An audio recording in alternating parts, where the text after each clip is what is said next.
But who's going to get the cottage, Susan? We need to be practical. My son Robert's voice was low, but it carried from the kitchen. I kept my eyes closed, my breathing even. They thought I was asleep in my favorite armchair. The blue afghan my mother crocheted was warm across my lap. Outside, I could hear the seagulls and the steady rhythm of the waves on the sand. This little cottage was the only home my children had ever really known for summers and holidays. Dad always said he wanted me to have it, my daughter Susan said. Her voice had that whiny edge it got when she didn't get her way. You got his old car. I should get the house. A chair scraped against the linoleum floor. The smell of the burnt coffee Robert had made still hung in the air. The car is worth 10,000 tops. This place? On the water? It's worth a fortune now. It needs to be handled properly. For the estate. The estate. That's what I was now. A collection of assets to be handled properly. I felt a cold knot tighten in my stomach, right under my ribs. I didn't move a muscle. I just listened to my own children carve up my life like a Thanksgiving turkey. After they left, with their quick pecks on my cheek and their see-through promises to call more often, the silence in the cottage was heavy. The clock on the mantelpiece, a wedding gift from my husband Frank's parents, ticked loudly. I got up and my knees creaked. I walked over to the big window that looked out over the ocean. Frank and I had framed that window ourselves 60 years ago. His hands, so strong and calloused, had held the level steady. The salt air filled my lungs.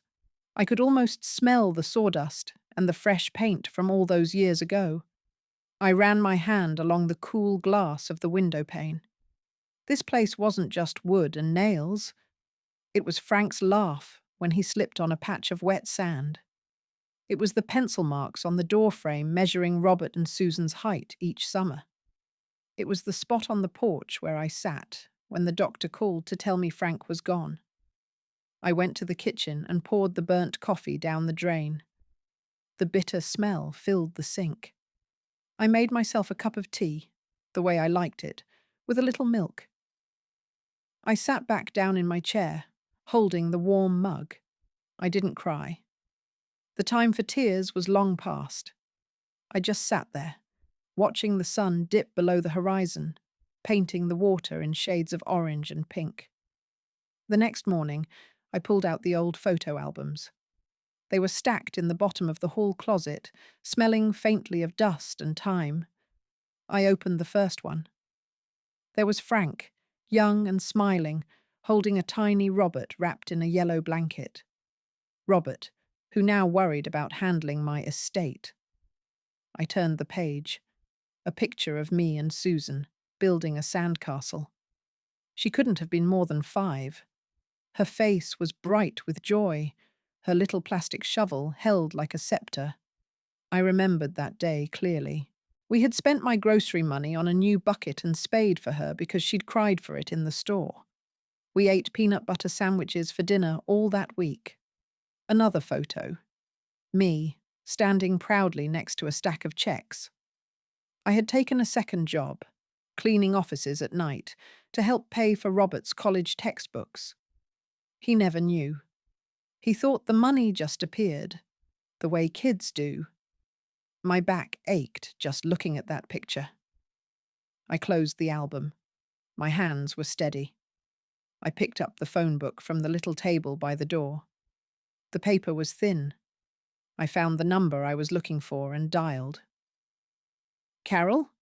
It's Eleanor Vance, from the church potluck.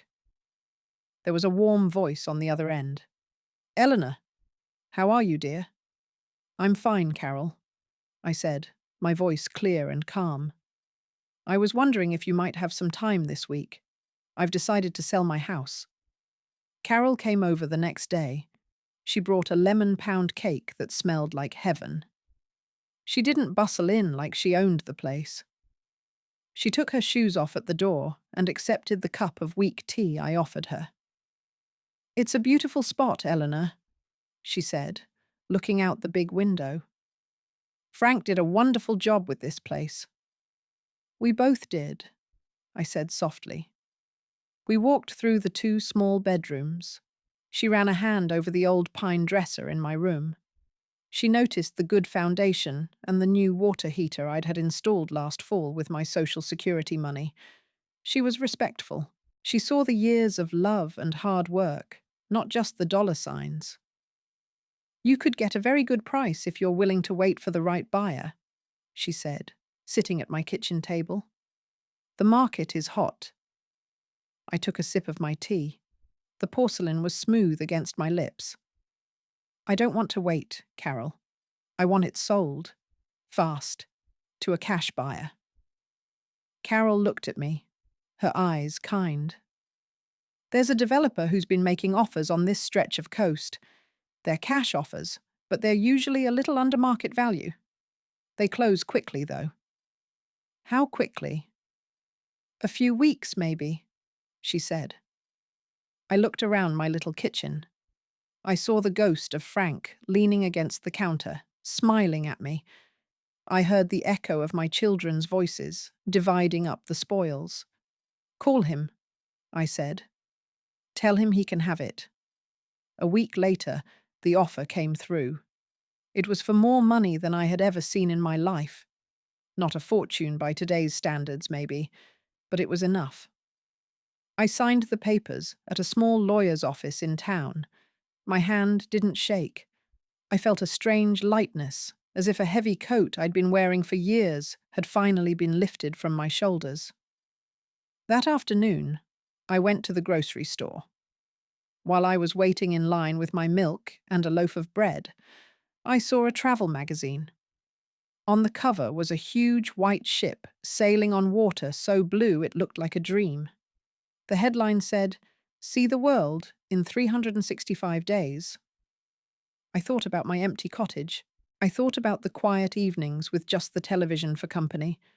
I thought about Robert's words. It needs to be handled properly. For the estate. An idea, small and quiet at first, began to grow in my mind. It felt foolish. It felt impossible.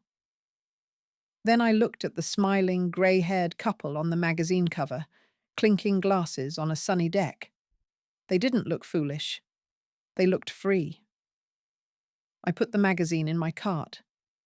That night, I sat in my armchair, the blue afghan over my knees, and I read every single word. The hum of the old refrigerator was the only sound in the house. For the first time in a long time, I wasn't thinking about the past. I was thinking about the future. The travel agency was in the old part of town, next to the bakery. The little bell above the door tinkled when I walked in. It smelled of paper and lemon-scented polish. A young woman with bright red glasses looked up from a computer. "Can I help you?" she asked, her voice cheerful. I placed the magazine on her counter. It was opened to the page with the cruise ship. "I'd like to book a trip," I said. My voice sounded surprisingly steady. She looked at the picture, then at me. "The full year, Mom? The World Odyssey Tour?" "That's the one," I said. She typed for a few minutes, the clicking of the keyboard filling the quiet room. "I have one single interior cabin left. It departs from Miami in 3 weeks." She named a price that made me catch my breath. It was a huge piece of the money I got for the cottage. I thought of Robert's voice. "It needs to be handled properly." A small smile touched my lips. "I'll take it," I said. "And I'll need a one-way flight to Miami." I called the children that evening. I told them I had sold the cottage and was moving into a lovely little furnished apartment at a senior community downtown. I kept my voice light. "You sold it?" Susan's voice was sharp. "Without telling us? Mum, we should have had it appraised properly." "Carol from the church handled it, dear. She was very thorough." "But all of Dad's things, the furniture," she wailed. I've arranged for a charity to pick everything up tomorrow, I said calmly. It will go to families who need it. There was a stunned silence on the other end of the line. Then Robert got on. Mum, this is very sudden. Are you feeling all right? Maybe we should come down? Don't be silly, Robert. It's just a move. I'm perfectly fine. I just wanted to simplify my life. I could almost hear him thinking about the money, the estate, shrinking before his very eyes. The next day, 2 young men in blue shirts came with a large truck. They were polite and careful.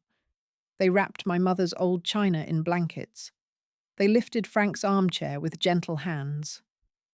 I stood on the porch and watched them empty my life into their truck. I didn't feel sad. I felt clear.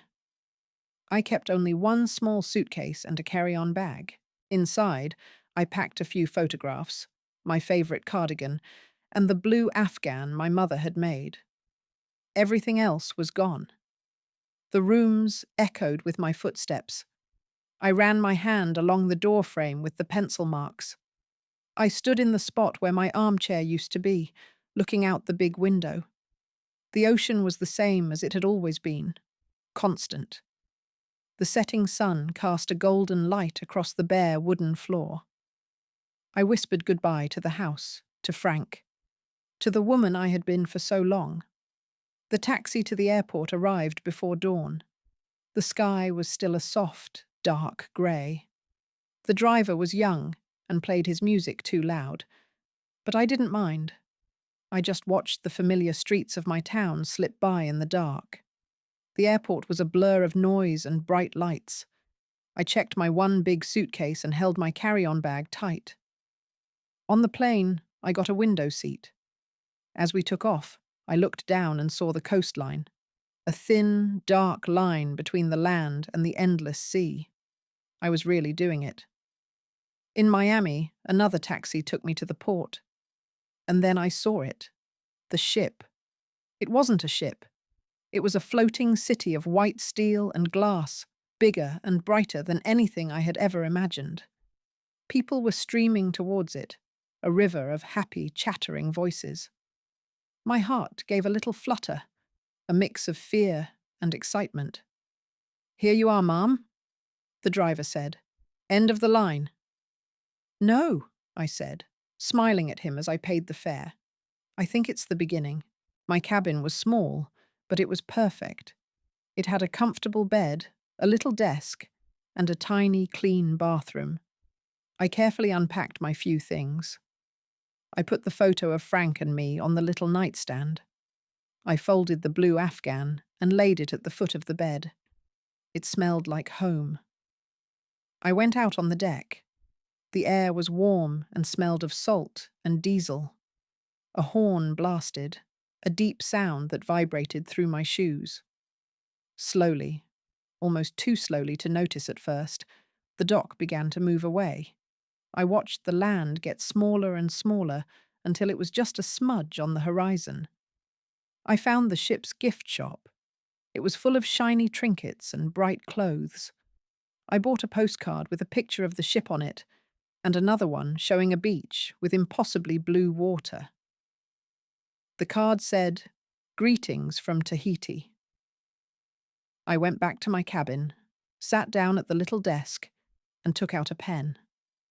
I addressed the Tahiti postcard to both Robert and Susan at my son's address.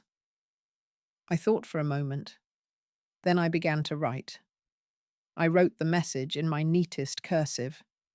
It wasn't easy with the gentle, constant rocking of the ship. "Your inheritance is having a lovely time," I wrote. "Wish you weren't here." I smiled as I added the period. It felt just right. Not cruel, just true. I mailed that postcard, and the one telling them about my move to the senior community at the ship's little post office. The clerk was a smiling man from the Philippines. He stamped them with a satisfying thud. "These will go out at our first port of call, ma'am," he said. "Thank you," I said. "There's no rush." Walking back through the ship, I felt the deep hum of the engines through the soles of my shoes.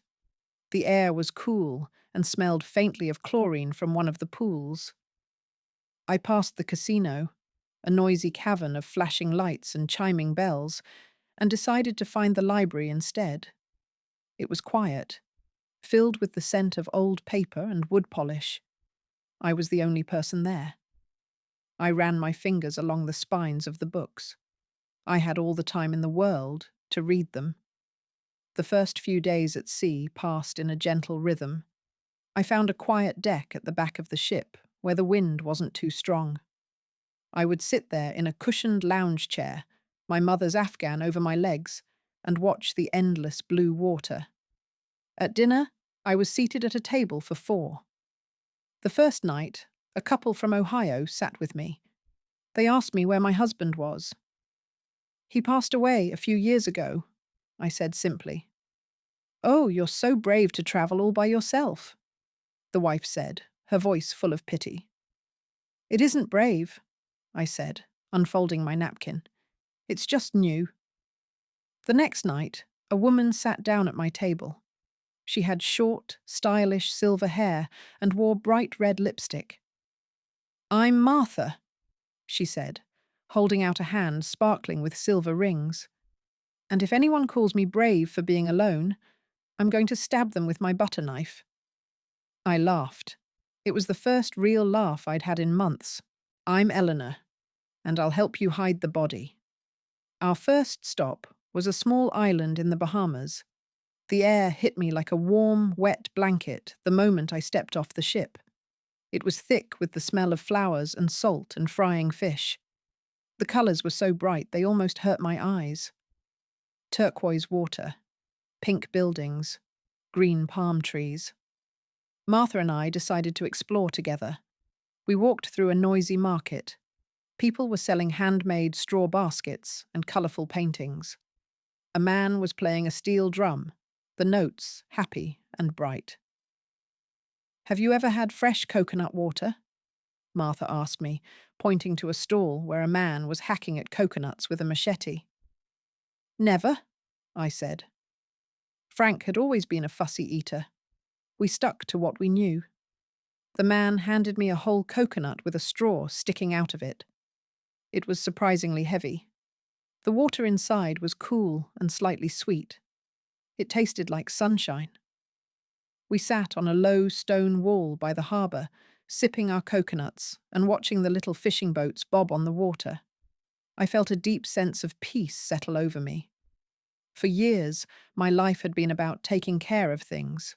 A house, a husband, children.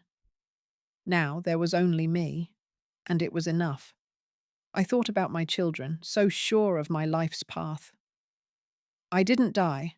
I just stopped being convenient. When I got back to my cabin, the little message light on my phone was blinking. I knew who it would be from. I had given them the ship's general email address in case of a true emergency. Apparently this qualified. I opened the email on the little screen at my desk. It was from Robert. Susan was copied. The subject line was just my name, in capital letters. Eleanor. "Mum, we received your postcard. This is not funny. What on earth is going on? Selling the house and running off on some cruise ship is not simplifying your life.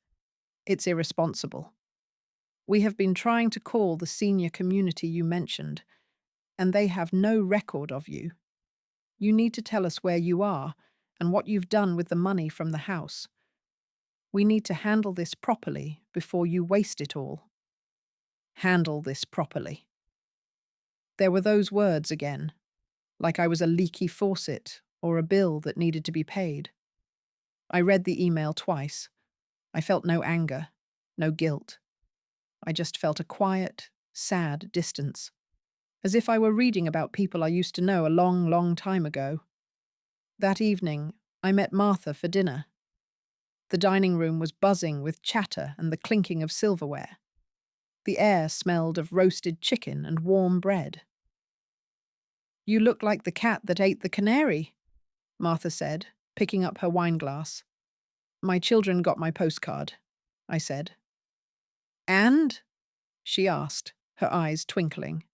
Are they threatening to have you committed? They're worried I'm going to waste my inheritance, I said, a smile playing on my lips. Martha snorted. Your inheritance? Honey, it's not an inheritance until you're dead. Right now, it's just your money. She took a sip of her wine. So, what are you going to write back? I thought for a moment, watching the waiter place a basket of warm rolls on our table. I picked one up. It was soft and warm in my hands. Nothing, I said. I'm not going to write back at all. And for the first time, the future felt like a wide open sea. We crossed the Panama Canal. I stood on the deck with Martha for hours, watching as our enormous ship was lifted and lowered through the locks. It was like watching a slow metal ballet. The air was heavy and smelled of damp earth and engine grease.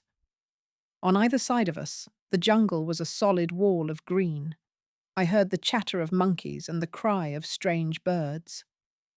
Can you believe men built this with shovels? Martha said, her voice full of awe. Men can build amazing things, I said, thinking of Frank and our little cottage. And they can forget what's important just as easily. Another email was waiting for me when I got back to my cabin. This one was from Susan.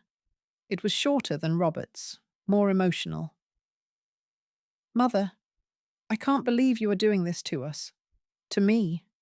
That cottage was my childhood. You've sold my memories. And for what?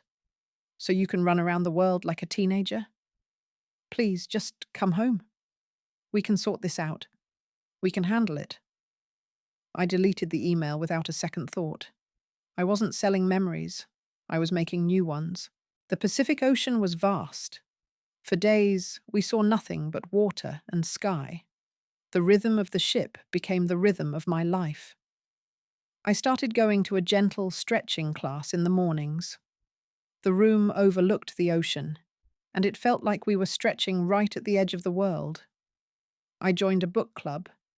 We met in the library once a week. We were a funny little group. A retired history professor, a woman who owned a chain of bakeries, and a quiet man named George who had been a postman for 40 years. We drank tea that the stewards brought us and argued about characters in novels. One afternoon, George walked with me on the deck after book club. He had kind eyes and a slow, gentle way of speaking. This is my first time on a cruise, he told me, his hands tucked in his pockets. My wife, she always wanted to go, but we never got around to it. I understand that, I said. Frank and I always talked about traveling. We were always waiting for the right time. Turns out the right time is just now, he said quietly. We walked in comfortable silence for a while, the ship's steady thrum beneath our feet. Weeks passed. We stopped in Costa Rica, then Mexico. I bought a brightly coloured hand-woven blanket in a market in Cabo San Lucas. The wool was soft and smelled of dust and dye. I laid it on my bed, next to my mother's Afghan. They looked good together, the old and the new. I stopped thinking about what my children were doing. I stopped wondering if they were angry or worried. Their world felt very far away. My world was the taste of fresh mango, the sound of a mariachi band, the warmth of the sun on my face. One day, Martha and I were sitting by the pool. The ship's photographer, a young man with a big smile, came by. Ladies, how about a picture? Something to remember the trip by. Oh, I don't know, I started to say. I had never liked having my picture taken. Nonsense, Eleanor, Martha said, grabbing my hand. We look fabulous. She pulled me over to the railing. The sea was a brilliant blue behind us. She put her arm around me, and we both smiled for the camera. When I saw the picture later, I was surprised. I looked happy. My face was relaxed. My eyes were bright. I didn't look like an estate to be handled. I looked like a woman on an adventure. We were halfway to Hawaii when the next email arrived. This one was different. It wasn't angry. It was from a law firm. It was a long letter, full of words like fiduciary duty and competence and power of attorney. They were trying to take control of my money. Robert's name was at the bottom, listed as the petitioner. He was arguing that my recent behavior, selling the house, disappearing on a cruise, was erratic and proved I was no longer capable of managing my own affairs. I read the legal words over and over. A cold fury, slow and deep, began to build inside me. He wasn't just trying to get the money. He was trying to erase me, to turn me into a non-person, a problem to be handled. I sat at my little desk for a long time, the legal letter glowing on the screen. The only sound was the hum of the ship's air conditioning. They thought I was a foolish old woman. They thought I would just give in. They had no idea who I was. I didn't reply. Instead, I went to the ship's business center. It was a small room with a few computers and a printer. I paid for an hour of internet time and started searching. I looked for lawyers in Miami, where the cruise had started. I looked for specialists in elder law. I found a woman named Maria Sanchez. Her website had a picture of her. She looked tough and smart. Her firm specialized in protecting seniors from financial abuse, especially from family members. I wrote a short, clear email. I explained my situation. I attached a copy of the letter from Robert's lawyers. I told her the name of my bank and the account where the money from the sale of the house was sitting. I told her I would not be bullied. I hit send. The little icon spun for a moment, then disappeared. I leaned back in the squeaky office chair. The battle wasn't over. But now, I wasn't fighting it alone. I was handling it. Properly. We arrived in Hawaii under a sky the color of a pearl. The air that greeted us smelled sweet, like gardenias and damp soil. From the ship's deck, the island looked like a green jewel rising out of the blue water. Martha, George, and I decided to rent a car. George drove. He was a careful, steady driver, his hands resting lightly on the wheel. Martha sat in the front, navigating with a paper map she'd picked up at the port. I sat in the back, the window down, letting the warm wind blow through my hair. It felt wonderful. We drove away from the tourist areas, up into the hills. We passed fields of sugarcane and pineapple.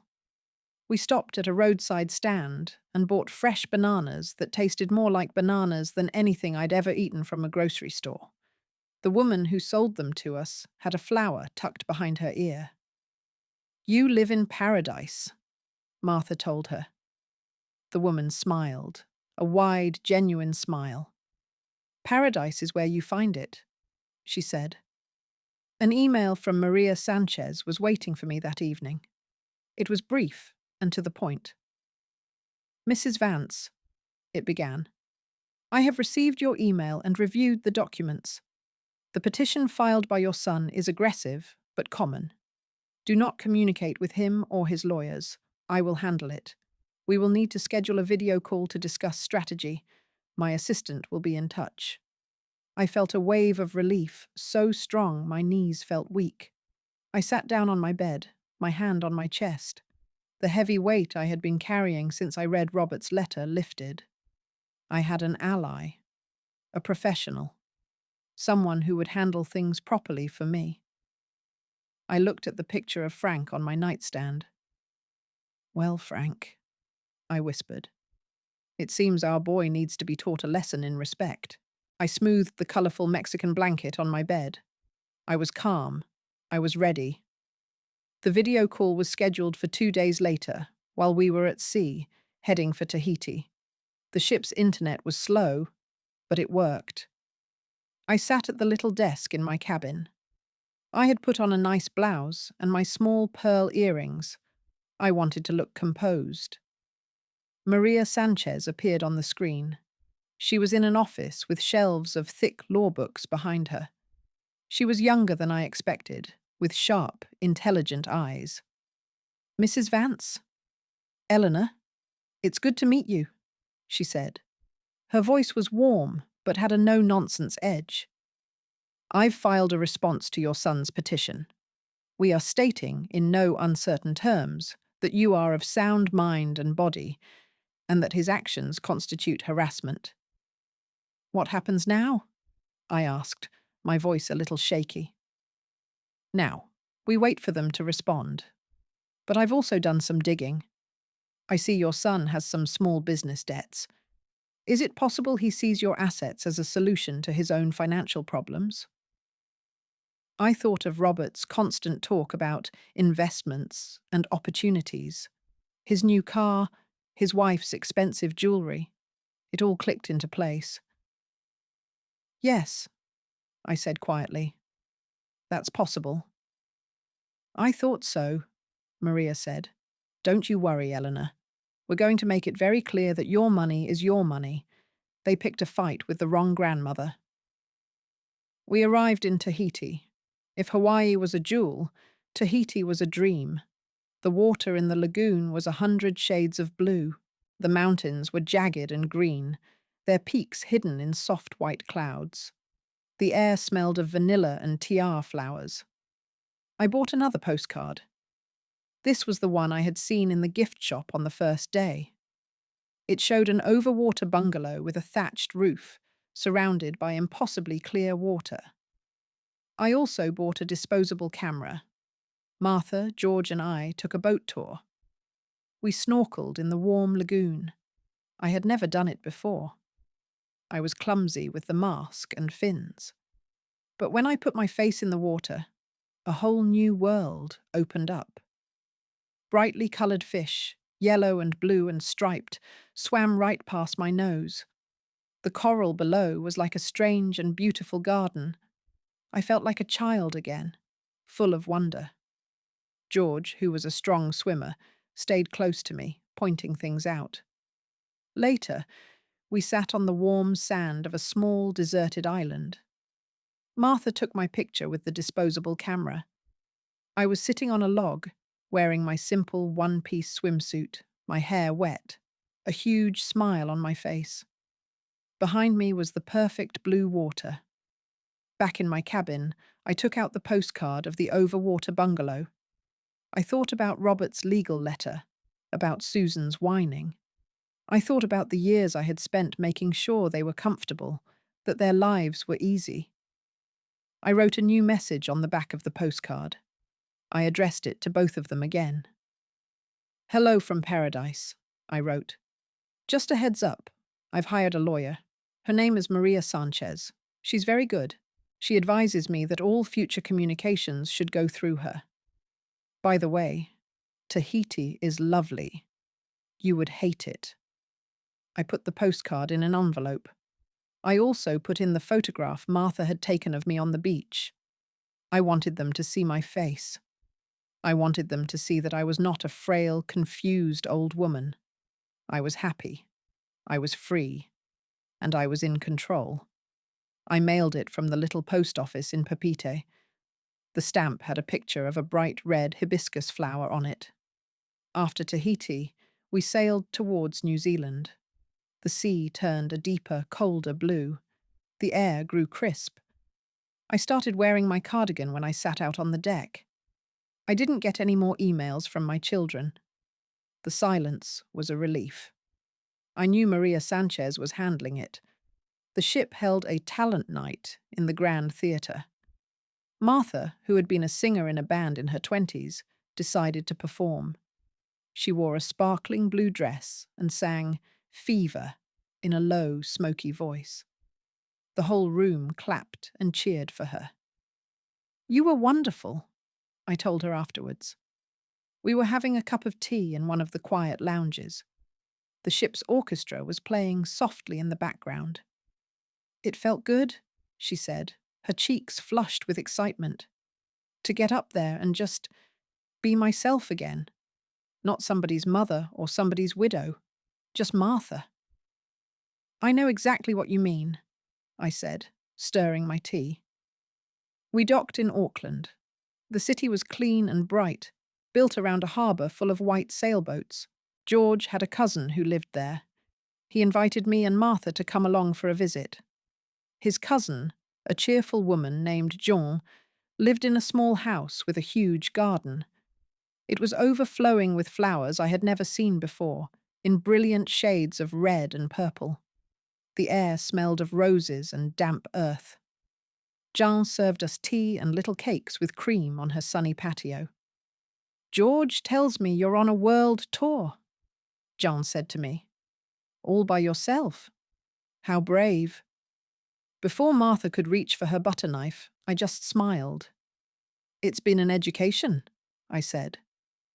George's cousin looked at him. "You look well, George. Happier than I've seen you in years." "I am," he said, and he glanced at me. I felt a warmth spread through my chest that had nothing to do with the sun or the tea. A few days later, I got an email from Maria Sanchez. It had an attachment, a letter from Robert's lawyer. They were withdrawing their petition. "They have no case, and they know it," Maria wrote. "Your son was hoping you would be easily intimidated. He was mistaken. He also knows that if he proceeds, we will request a full discovery of his own finances. He doesn't want that. This is over, Eleanor. You've won." I read the email 3 times. I clicked on the attached letter and saw the formal, legal words that meant my son was backing down. I closed the laptop. I walked out to my little balcony. The ship was sailing through a fjord, with majestic green cliffs rising straight up from the dark water. A light rain was falling, making the air smell clean and fresh. I didn't feel triumphant. I didn't feel angry anymore. I just felt a deep, quiet sadness for the son I had raised, the boy who I taught to be honest and kind. He had gotten lost somewhere along the way, chasing after money and things. He had tried to take the one thing I had left, my own mind, my own freedom, and he had failed. That night, I saw George on the deck. He was leaning on the railing, looking at the stars. The sky was incredibly clear, far from the lights of any city. The Milky Way was a bright, shimmering path across the darkness. "It's beautiful, isn't it?" I said, coming to stand beside him. The cool metal of the railing felt solid under my hands. "Breathtaking," he said. He didn't look at me, just kept his eyes on the sky. "Makes you feel small?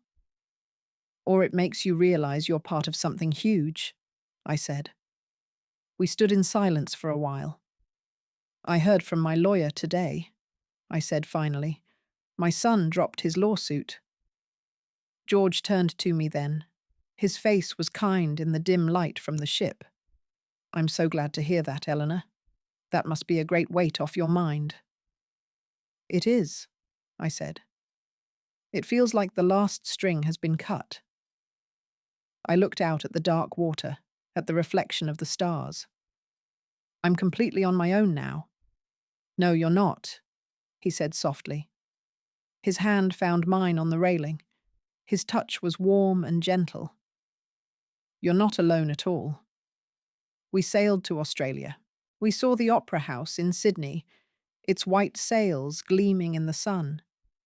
We took a tour to see kangaroos and sleepy koalas. I sent a postcard to my friend Carol from the church. I told her I was doing well and that I thought of her often. I didn't send any more postcards to my children. There was nothing left to say. One morning, the ship's daily newsletter was slipped under my cabin door. I read it while I drank my coffee. There was a notice about a watercolor painting class starting that afternoon. I had never painted anything in my life. Frank had been the artistic one. On a whim, I decided to go. The class was in a bright room with big windows. The teacher showed us how to mix the colors, how to wet the paper. My first attempts were clumsy. The colours bled together into muddy blotches. But then I started to get the hang of it. I painted a picture of the beach in Tahiti, trying to capture the impossible blue of the water. It wasn't very good, but it was mine. I had made it. I looked at the little painting, the paper still damp. It was a new memory, one that had nothing to do with a cottage or a husband or children who had forgotten how to love. It was just a splash of colour on a blank page. And it was a start. From Australia, we sailed north into Asia. The ports became more crowded, more chaotic. The air smelled different in every city. In Singapore, it smelled of spices and rain. In Hong Kong, it was diesel and sizzling food from street stalls. I continued with my watercolour class. I started to fill a sketchbook with paintings of things I saw. A red lantern swaying in the wind. A woman's colourful silk dress. The shape of a strange fruit in a market. My paintings were still simple, but they made me happy. George often sat with me on the deck while I painted. He never offered advice, just watched quietly. Sometimes he would read his book. His presence was a comfortable warmth, like the afternoon sun. "You're getting quite good at that," he said one day, looking at my painting of a fishing boat. "I'm just playing with colours," I said, rinsing my brush in a plastic cup of water. "It's nice to make something, even if it's not perfect." "Most of the best things in life aren't perfect," he said. We went to Vietnam. We took a tour on a long, narrow boat down a river. The water was muddy brown, and the banks were thick with palm trees. Women in conical hats paddled past us in small boats filled with flowers and vegetables. It was so different from anything I had ever known. That night at dinner, Martha was unusually quiet. She pushed her food around her plate. "Is everything all right?" I asked her. She sighed, putting her fork down. The fine china clinked softly. "I got a call from my daughter. My grandson broke his arm, fell out of a tree." "Oh, the poor dear. Is he okay?" "He's fine. They put a big blue cast on it, and he thinks he's a superhero." She smiled a little, but her eyes were sad. I feel so far away. I should be there to bake him cookies."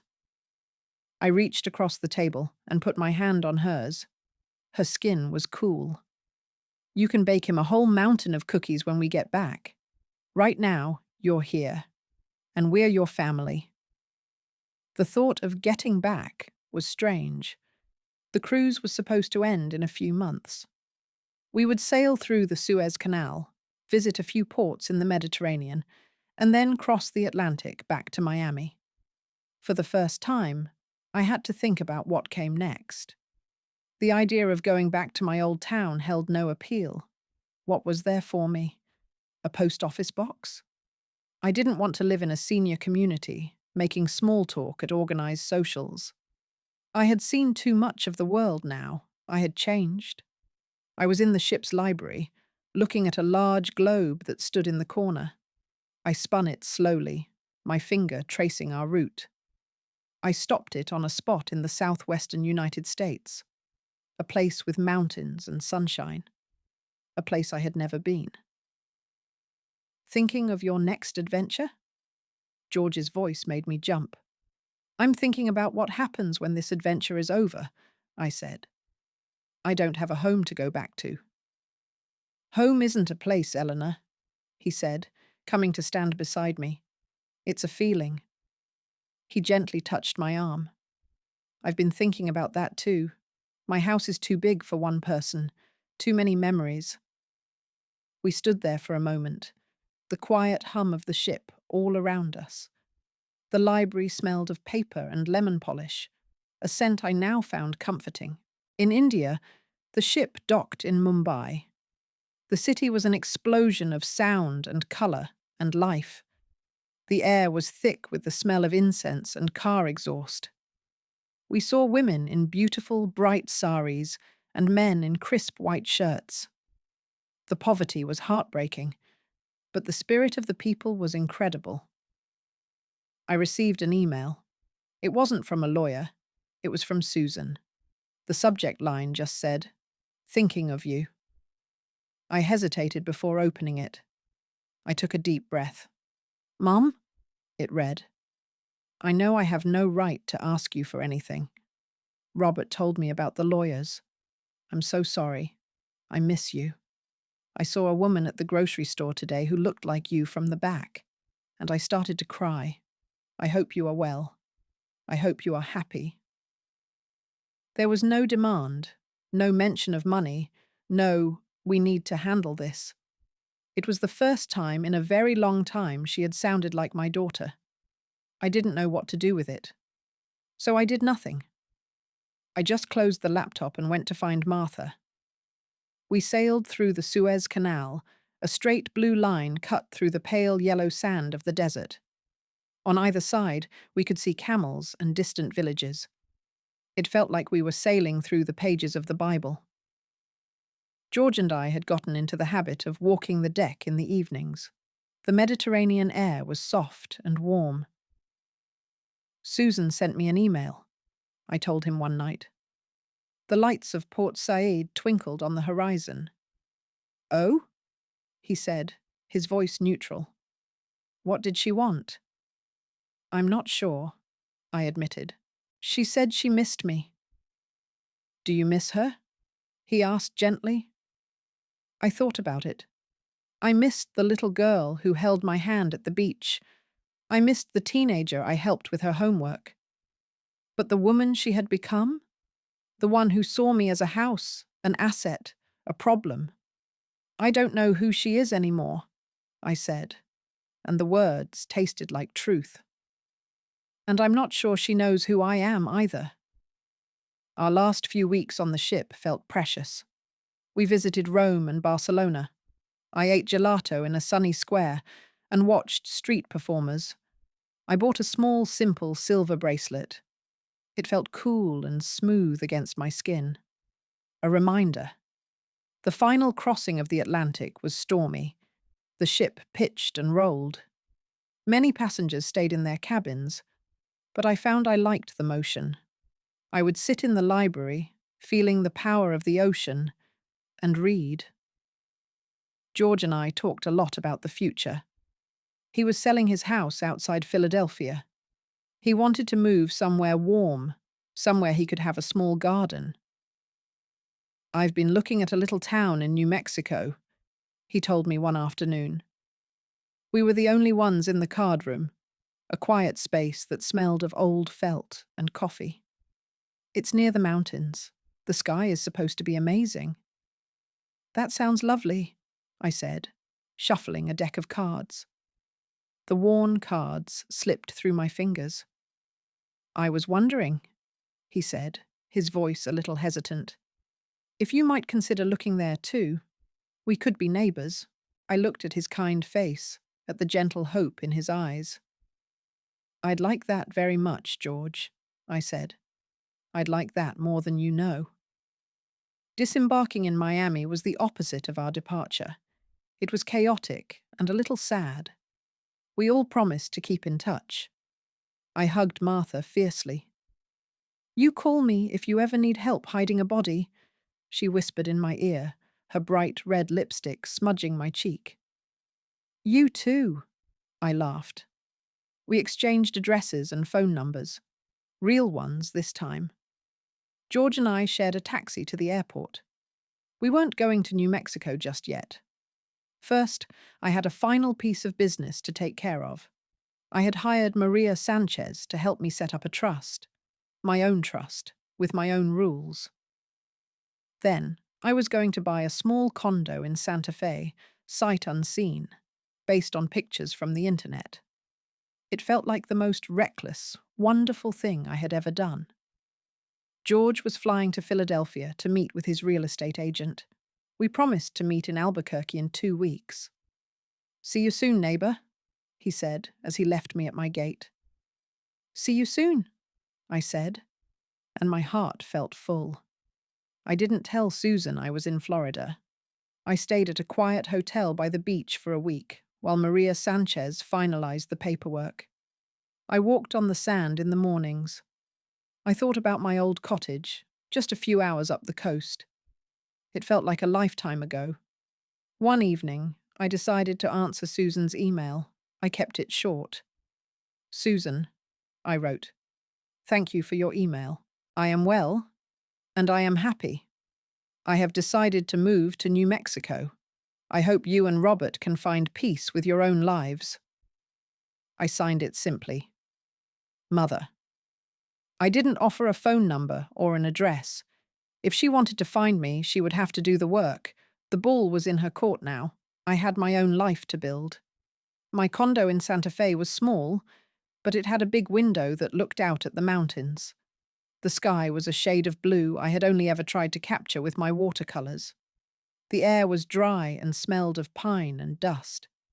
The moving truck arrived with the few things I had bought online: a simple bed, a comfortable armchair, a small table. I hung my little paintings on the clean white walls. I placed my mother's Afghan on the armchair and the colourful Mexican blanket on the bed. A few days later, George came over. He had found a house just a few blocks away. He brought a pot of chili he had made. We ate on cardboard boxes in my living room. It's good chili, I said. It was warm and spicy. My wife's recipe, he said with a small smile. So, what do you think of your new home? I looked around the nearly empty room at the golden afternoon light streaming through the big window. I think it's perfect, I said. It's a blank canvas. That spring, I helped George plant a garden in his new backyard. We put in tomatoes and zucchini and a small patch of herbs. My knees ached from kneeling on the ground, but it was a good ache. The rich, dark soil felt good under my fingernails. My phone rang one afternoon while I was watering the new seedlings. The water made little dark circles in the dust. It was an unknown number. I almost didn't answer. Hello? Mom? It was Susan's voice.